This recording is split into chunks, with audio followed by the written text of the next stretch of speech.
हरे कृष्णा राधे राधे दोस्तों, आप सभी का मेरे इस यूट्यूब चैनल में हार्दिक स्वागत है। हिंदू धर्म में एकादशी व्रत का सबसे ज्यादा खास महत्व माना जाता है और यह एकादशी भगवान विष्णु जी को समर्पित होती है। ऐसे ही आश्विन मास की शुक्ल पक्ष में पड़ने वाली एकादशी को पापा कुंशा एकादशी के नाम से जाना जाता है।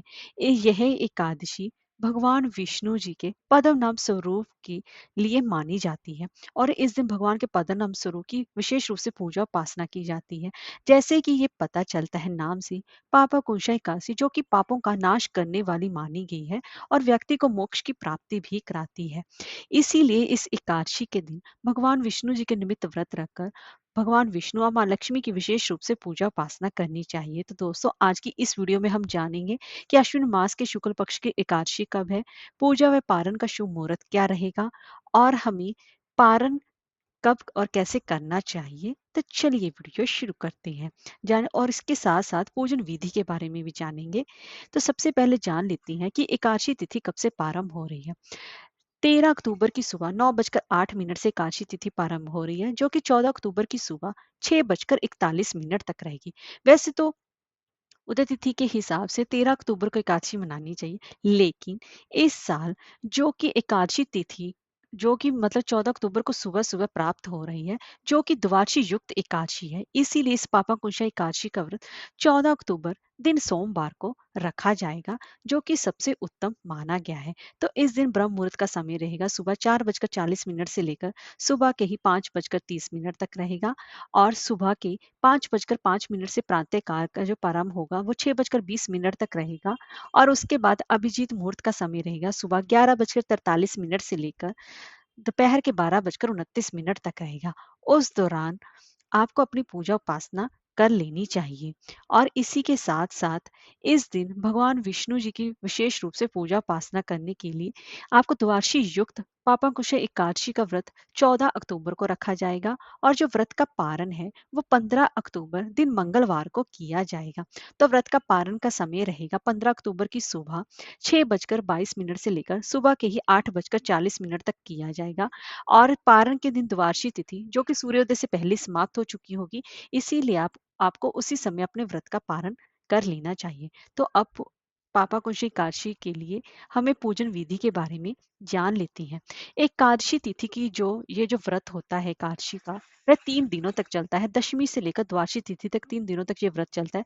दशमी तिथि से सभी नियम कानून लागू हो जाते हैं। दशमी तिथि को ही आपको अपने घर में मांस, मदिरा, प्याज, लहसुन, मसूर की दाल का सेवन बिल्कुल भी नहीं करना चाहिए और दशमी तिथि से ही आपको ब्रह्मचार्य का पालन करना चाहिए, घर के सारे काम निपटा लेने चाहिए और दशमी तिथि को ही आपको अपने बाल वगैरह धो लेने चाहिए, क्योंकि एकादशी को बाल भी नहीं धोए जाते हैं।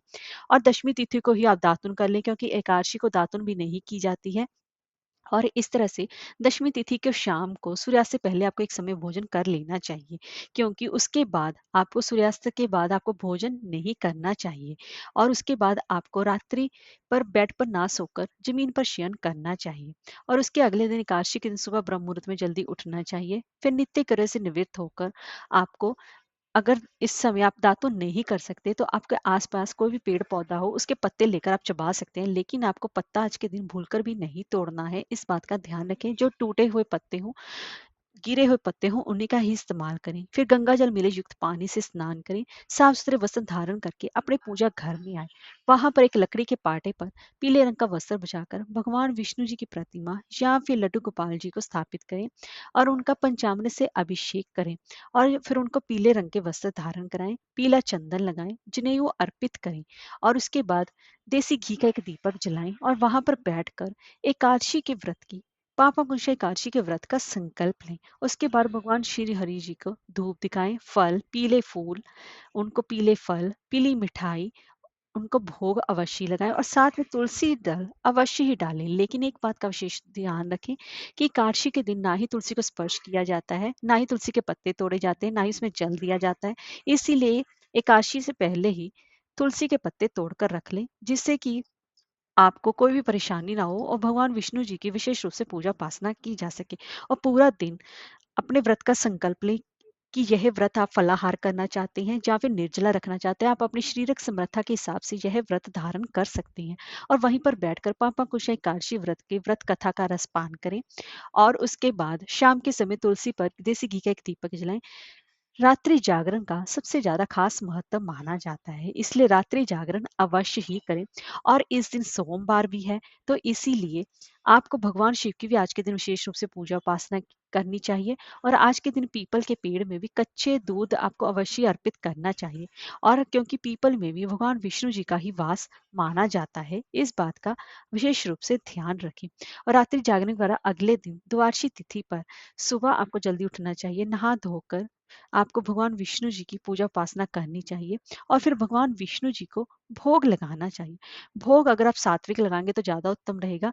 द्वादशी तिथि पर चावल खाना सबसे ज़्यादा उत्तम माना जाता है। एकादशी के दिन चावल या चावल से बनी चीज़ों का आपको परहेज करना चाहिए। भगवान विष्णु जी को भोग लगाने के बाद ब्राह्मणों और गरीबों को दान दक्षिणा देने के बाद ही अपने व्रत का पारण करें, यानी कि अपना व्रत खोलें। इस तरीके से आप अपने इस एकादशी का व्रत करके अपने पापों से मुक्ति पा सकते हैं और पुण्य की बढ़ोतरी भी होती है। हरे कृष्णा, राधे राधे।